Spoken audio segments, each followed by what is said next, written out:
Tania Panjaitan dari kelas 12 MIA 1. Di sini saya ingin melakukan praktikum korosi. Tujuan dari praktikum ini adalah yang pertama, untuk mengetahui faktor-faktor yang menyebabkan terjadinya korosi. Yang kedua, untuk mengetahui upaya-upaya yang dapat dilakukan untuk menghambat terjadinya korosi. Mari kita lakukan praktikumnya sekarang. Terlebih dahulu kita siapkan alat dan bahannya. Di sini kita siapkan 5 buah cup 1 tanpa larutan, cup 2 air, cup 3 larutan garam, cup ke-4 cuka, dan cup ke-5 minyak. Kita siapkan juga 5 buah paku, karet, dan juga plastik sebagai penutupnya.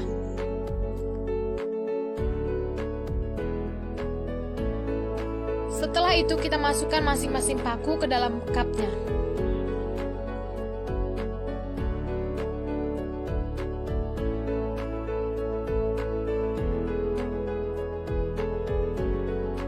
Lalu kita tutup semua cup menggunakan plastik dan karet dengan rapi.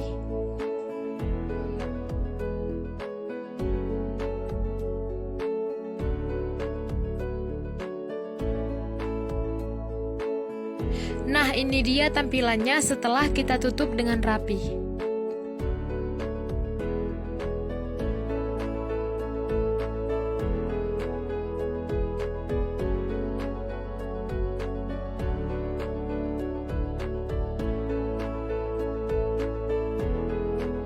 Di sini kita bisa melihat bahwa air, larutan garam, dan larutan cuka mengalami perubahan warna. Mari kita lihat lebih jelasnya lagi.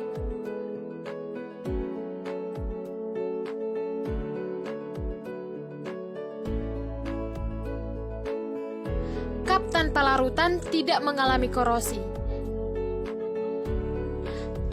Cup kedua yang berisi air mengalami korosi, pakunya berkarat dan warnanya menguning. Cup ketiga larutan garam, warnanya menguning dan pakunya berkarat. Cup keempat yang berisi asam cuka juga mulai menguning dan pakunya berkarat. Cup kelima yang berisi minyak, kita bisa melihat bahwa tidak terjadi korosi. Sekarang mari kita lihat perkaratannya lebih jelas lagi.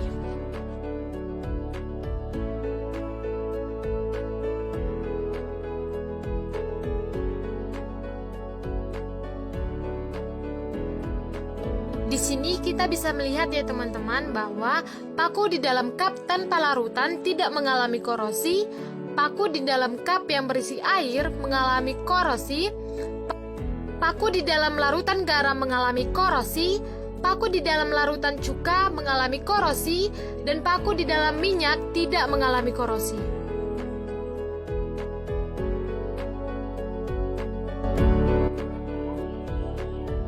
Korosi adalah proses rusaknya benda-benda logam akibat pengaruh lingkungan.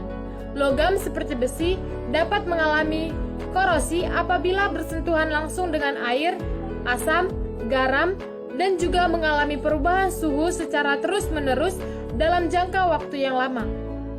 Proses korosi membentuk oksida besi yaitu Fe2O3XH2O yang disebut juga sebagai zat karat.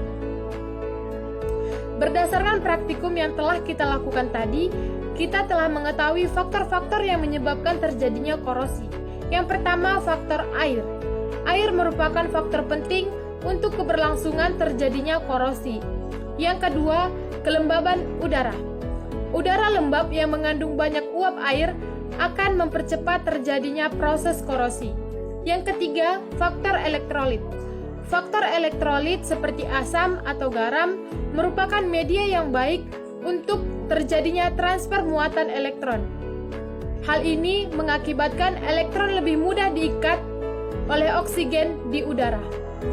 Dari penjelasan tadi kita tahu kenapa paku yang dimasukkan ke dalam air, paku yang dimasukkan ke dalam larutan garam dan larutan cuka mengalami korosi. Lalu, bagaimana sih caranya untuk menghambat terjadinya proses korosi?